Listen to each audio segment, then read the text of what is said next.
বঙ্গোপসাগর ও ভারত মহাসাগরের সুরক্ষায় নতুন রণতরী যুক্ত করেছে ভারত। শনিবার দেশটির প্রতিরক্ষা মন্ত্রী রাজনাথ সিং ভারতীয় নৌবহরে আনুষ্ঠানিকভাবে যুদ্ধজাহাজটি যুক্ত করেন।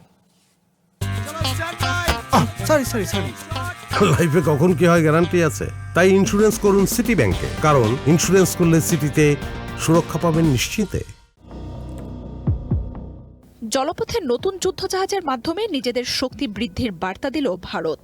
শনিবার দেশটির নৌবহরে যুক্ত হয়েছে স্টেলথ ফ্রিগেট আইএনএস মহেন্দ্রগিরি। শনিবার ভারতীয় বাহিনীর পূর্বাঞ্চলীয় কমান্ডের সদর দপ্তরে বিশেষ কর্মসূচিতে যুদ্ধজাহাজটি আনুষ্ঠানিকভাবে মোতায়েন করা হয়।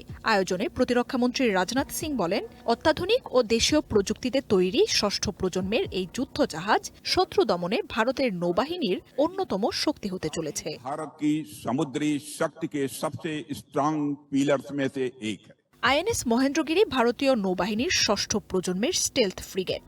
মূলত ব্রাহ্মস ক্ষেপণাস্ত্র বহনে সক্ষম এই যুদ্ধজাহাজ তৈরি হয়েছে প্রজেক্ট 17 আলফা কর্মসূচির মাধ্যমে।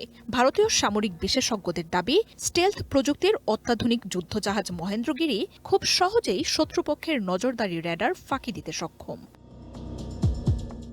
এতে রয়েছে অত্যাধুনিক অস্ত্র, সেন্সর ও ইলেকট্রনিক যুদ্ধ সংক্রান্ত ব্যবস্থা। সাবমেরিন শনাক্ত ও ধ্বংসেও যুদ্ধজাহাজটি বিশেষভাবে কার্যকর বলে জানিয়েছে নয়াদিল্লি। ব্রাহ্মস ভূমি থেকে ভূমি ও ভূমি থেকে আকাশ ক্ষেপণাস্ত্র ব্যবস্থায় যুদ্ধবিমান মোকাবিলায়ও দক্ষ এই যুদ্ধজাহাজ। সমুদ্রে 5500 নটিক্যাল মাইল জুড়ে এর অপারেশনাল রেঞ্জ। এর আগে গত এপ্রিলে আরব সাগর এবং বঙ্গোপসাগরে ষষ্ঠ প্রজন্মের আইএনএস মহেন্দ্রগিরি যুদ্ধজাহাজের সফল পরীক্ষা চালায় ভারত। জুলাইয়ে তা আনুষ্ঠানিকভাবে বহরে যুক্ত হল। এদিকে স্টেলথ ফ্রিগেটের পাশাপাশি 2027 সালের মধ্যে বাহিনীতে 200-র বেশি সাবমেরিন ও যুদ্ধজাহাজ যুক্ত করার ঘোষণা দিয়েছে ভারত। দেশটির কলকাতা, মুম্বাই, কোচি সহ বিভিন্ন অঞ্চলে দেশীয় প্রযুক্তিতে তৈরি হচ্ছে এসব জাহাজ। মার্জিয়া উপমা, ওয়ান ইন্টারন্যাশনাল ডেস্ক।